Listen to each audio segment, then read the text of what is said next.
as the two monster-sized Tasmanian tigers walked down the dark and quiet hallway with no fucks given. They ended up right behind the desk of the security guard. He was facing away from them, so he didn't see or hear them. He looked like he might be asleep. Typical. They crept close and then simultaneously leapt on the unaware guard. The male Tassie tiger went immediately for the guard's neck and sunk his teeth deep. He from his victim's throat. The female thylacine latched onto his and started thrashing her head back and forth. Faint gurgled screams came from his mouth. Then he went limp, pooling out on the tile floor, still dripping from their jaws as they walked up to the glass front door. The door was motion activated, so when they approached it, it slid open, and they simply walked out, leaving behind bloody paw prints leading out the door.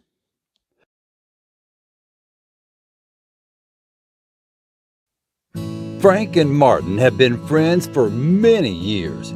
They were neighbors in rural Waratah, Tasmania when they were growing up.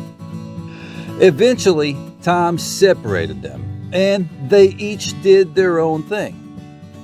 54-year-old Frank became a sheep farmer, and Martin, at 56, was a park ranger for 20 years. Now, he's retired. Once in a while, they would get together for the weekend and go camping. Franklin Gordon Wild Rivers National Park was usually the go-to. Even though they went to the same park, they didn't always camp in the same area. Some areas were safer than others. Seasoned outdoorsmen, they ventured into the dense woodland, searching for an ideal campsite as daylight waned. Frank's sharp eyes spotted a small clearing by a gentle stream, sheltered by towering eucalyptus trees, prompting them to settle there. With swift coordination, they cleared the area, pitched a tent, and gathered kindling as the first stars emerged.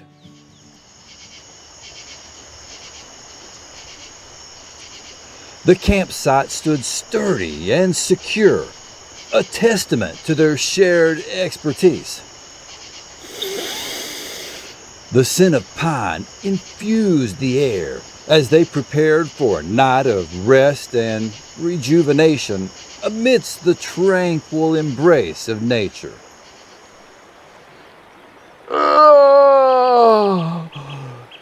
The next morning, they made coffee and eagerly prepared their fishing gear. The stream was loaded with all kinds of fish. They fished for hours and got several good-sized brown trout. Then they embarked on a scenic hike, pausing at breathtaking viewpoints and taking pictures. As dusk settled, they returned to their campsite, their day's catch sizzling over a crackling fire. While eating their fish, Frank heard a noise behind him. Martin heard it too. Now, don't get me wrong, they know there are plenty of critters out there. Some pretty big ones too, like the Forester kangaroo. It measures about 5 feet tall from its feet to its shoulders and has a bit of an attitude. They really didn't want to get into a confrontation with one. However, the movement didn't sound like hopping, more like something walking. Seeing as they had walkie-talkies, they decided to take a chance and split up. They took separate paths and heard some rustling but saw nothing. After several minutes of nervous searching, Frank saw a flash up in the trees to his right.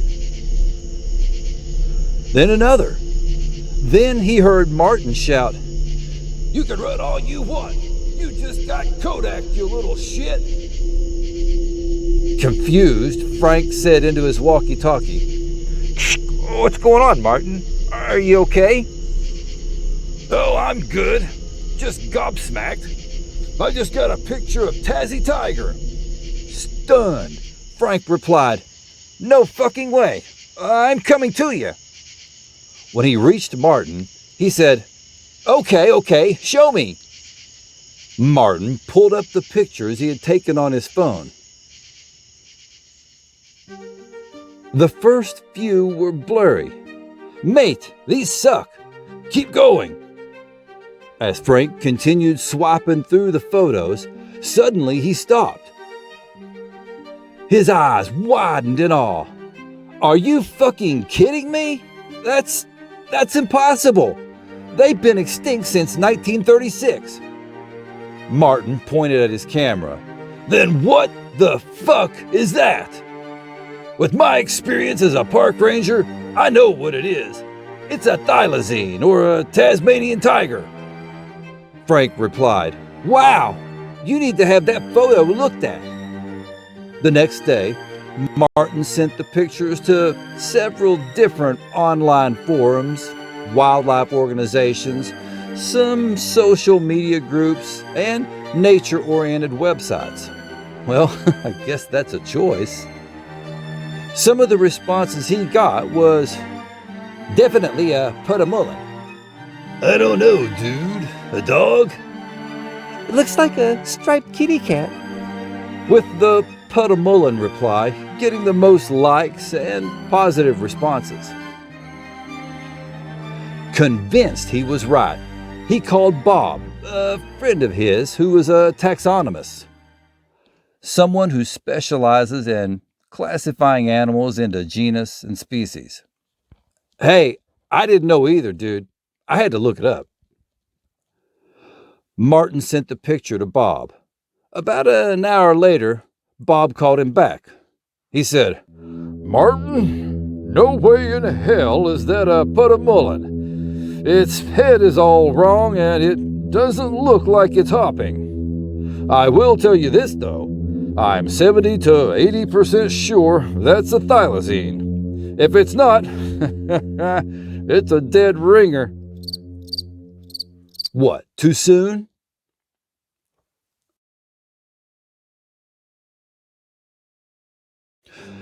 Thylacine, Tasmanian tiger, Tasmanian wolf, and my favorite, Tassie tiger, are all named after the same critter.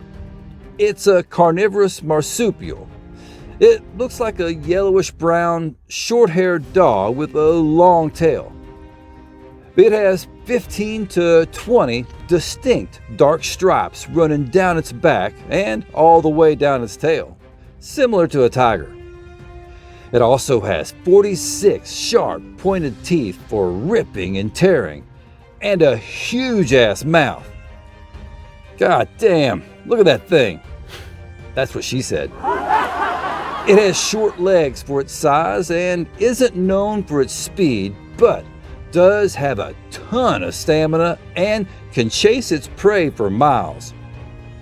Its bark sounds like a husky cough when it gets excited or anxious. The Tassie tiger and the gray wolf share a common ancestor from the Jurassic period, 160 million years ago. Tassie tiger is known to inhabit a variety of ecosystems, from mountainous ranges to coastal areas, demonstrating their adaptability to different landscapes. As an apex predator, they ate birds, possums, kangaroos, and wallabies. Oh, that sucks. Those guys are cute little fuckers. I petted one. They're opportunistic hunters, adapting their hunting strategies to their diverse natural habitats, which include forests, grasslands, and scrublands. They inhabited various parts of Australia, New Guinea, and Tasmania. With its distinctive striped coat, the Tasmanian tiger is the largest known carnivorous marsupial of modern times. It's believed to have existed for millions of years, with fossil evidence indicating its presence in Australia dating back to the late Miocene epoch. The arrival of European settlers in Tasmania and mainland Australia led to increased hunting, habitat loss, and the introduction of new diseases, all of which contributed to the decline of the thylacine population. The mammal was declared extinct in the 20th century, with the allegedly last known individual, named Benjamin, dying in captivity at the Hobart Zoo in Tasmania in 1936. Oh, he looks lonely. Since then, there have been multiple sightings of the Tasmanian tiger in Tasmania and mainland Australia. Although some experts say Tassie tiger lived several years past 1936, even until the late 1990s to early 2000s. There are others who say there's a good chance Tassie tiger is still alive today. It's entirely possible considering Australia's night parrot was thought to be extinct for 140 years until its rediscovery in 2013. There are huge efforts to bring the thylacine back from the dead, a la Jurassic Park, literally. The University of Melbourne and the US-based Colossal Labs have combined their resources and completed the genome. The entire genome sequence for the thylacine has been mapped using a baby thylacine from a museum fortuitously preserved in a jar of ethanol from 110 years ago.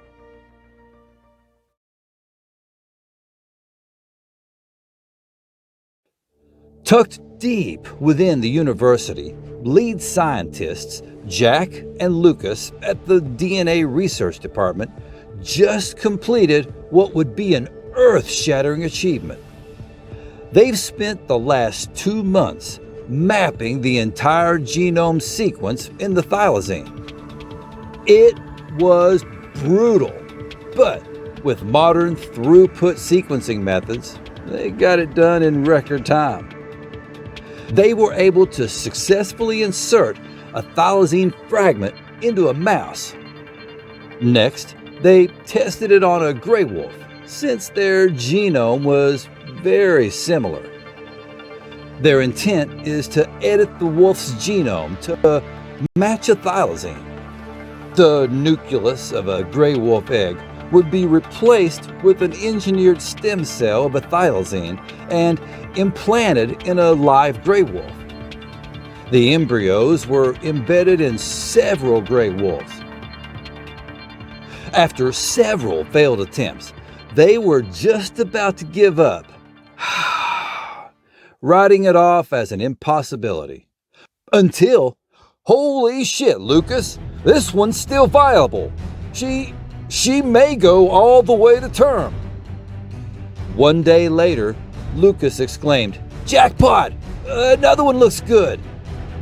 After 4 weeks of gentle fostering, they were both born just days apart, one male and one female. I got a bad feeling about this. They looked exactly like the Tassie Tigers from old black and white pictures, except they were a little big for thylacine newborns. A pouch made of Tasmanian tiger fur was used to allow them to crawl into. They were carefully nurtured and both survived and started growing. Tasmanian tigers are kind of weird creatures to begin with. Stripes running down their back, a pouch right where their party packages are, and their mouth opens up like a lunchbox. These traits were to be expected, but some transformations that began happening were hard to fathom. To start with was their size. Tassie tigers usually got to about 2 feet tall, 6 feet long with its tail, and weigh about 18 to 66 pounds. These grew to a little over 3 feet tall, just under 8 feet long, and weighing in at around 100 pounds. These were also more muscular than the OG. This new and improved, brawny canine powerhouse was not afraid of humans either. On the contrary, they were very aggressive towards humans. The small cages they were kept in weren't helping relations either. I wonder why. They were so threatening, they had to be tranquilized to clean their cages. Their howling and growling were much closer to that of a wolf than of a Tasmanian tiger. They also stopped eating the processed food they were given and had taken a preference for raw meat.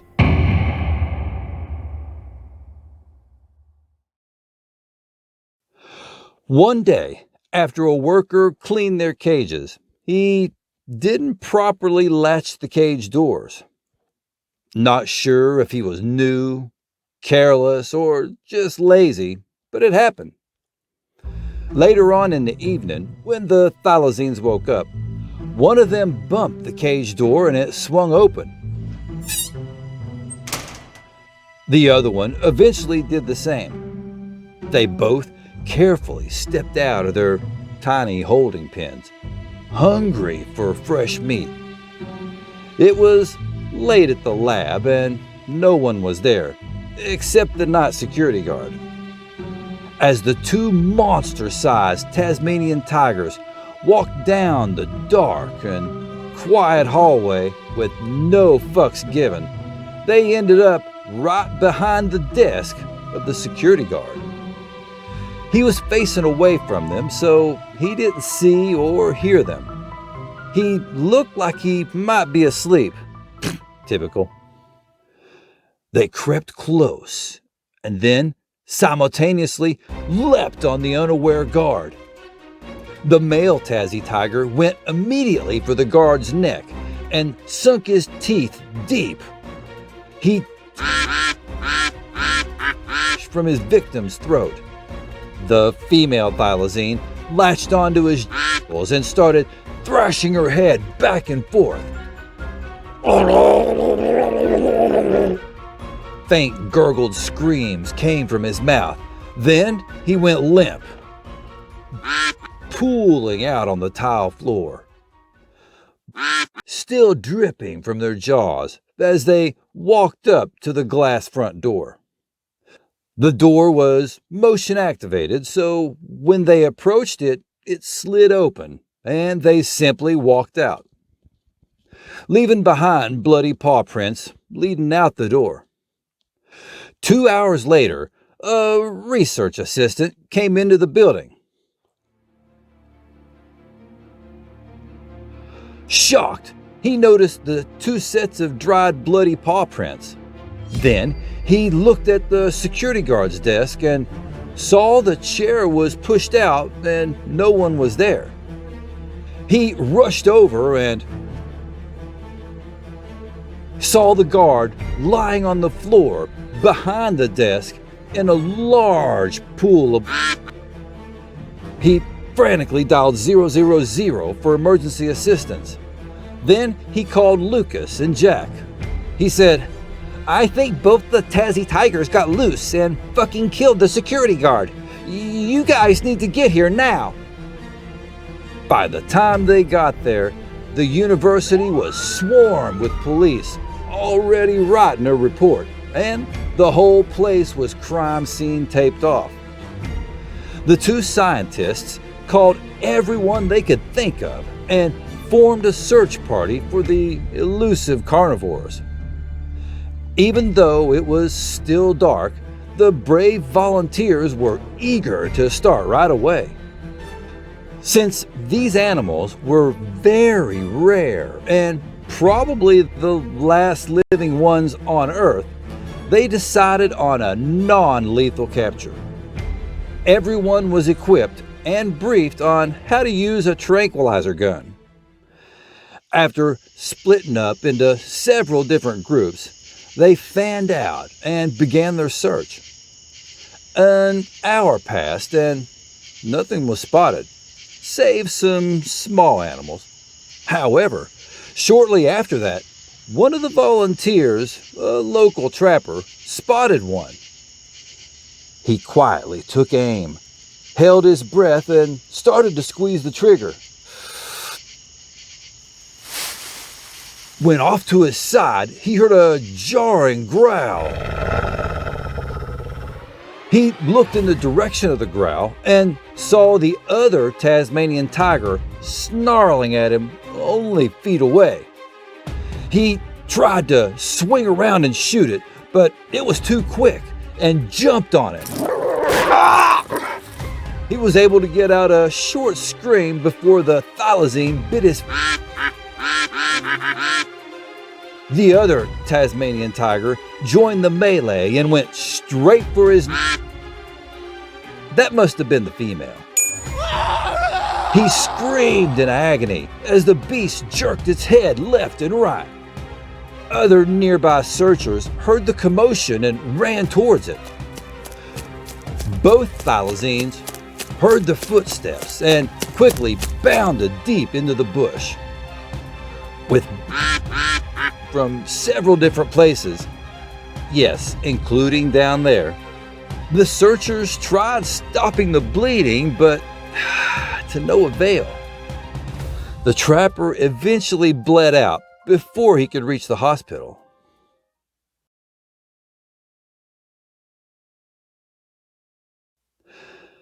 The intensive search for the elusive and deadly thylacine persisted for 3 long months, spanning vast stretches of rugged terrain and dense wilderness. Despite the dedicated efforts of the skilled search team, the mysterious creature remained elusive, evading all attempts at capture or observation. Throughout the arduous search, several tracks and potential scat were discovered, providing tantalizing clues that hinted at the presence of the enigmatic predator. Despite the absence of a confirmed sighting, the perseverance of the search team remained unwavering, driven by a deep determination to find and bring back the elusive thylacine for further study. In a remote and untouched region, independent trappers embarked on a quest to unravel the enduring mystery of the Tasmanian tiger. Armed with determination and modern technology, they strategically placed trail cameras and humane traps in key locations, hoping to capture the elusive creature that had been thought extinct. Weeks of patient surveillance yielded compelling results, as even though the traps didn't catch anything but a few Tasmanian devils, the trail cameras captured undeniable evidence of the Tasmanian tiger's presence in the area. The grainy yet unmistakable images revealed the distinct markings and the characteristic gait of the long-lost predator, sparking a surge of excitement and renewed interest in this mysterious and iconic species. Residents began to report unsettling occurrences that sent shivers down their spines. Eerie and unfamiliar sounds, seemingly emanating from the shadows, pierced the silence, leaving a lingering sense of unease in their wake. Whispers of mysterious rustlings and peculiar howls carried on the night breeze triggered a sense of foreboding among the community. Small animals and beloved pets, once thriving in the neighborhood, started to vanish without a trace, leaving behind a trail of unanswered questions and growing concern. With each passing night, the enigmatic aura surrounding the unexplained happenings deepened, casting a shadow of fear and curiosity over the once peaceful town. Good evening, folks. This is a breaking news update. Reports have been flooding in about a mysterious and dangerous creature on the prowl. We urge all residents to exercise extreme caution and stay indoors after sundown. Recent sightings and unexplained disappearances of small pets and animals have sparked fears of the legendary Tasmanian tiger making a comeback. If you encounter this elusive predator, do not attempt to confront it. Repeat, do not attempt to confront it. Contact the authorities immediately. Stay vigilant and keep those doors locked tight. This has been your late night news, keeping you informed and safe.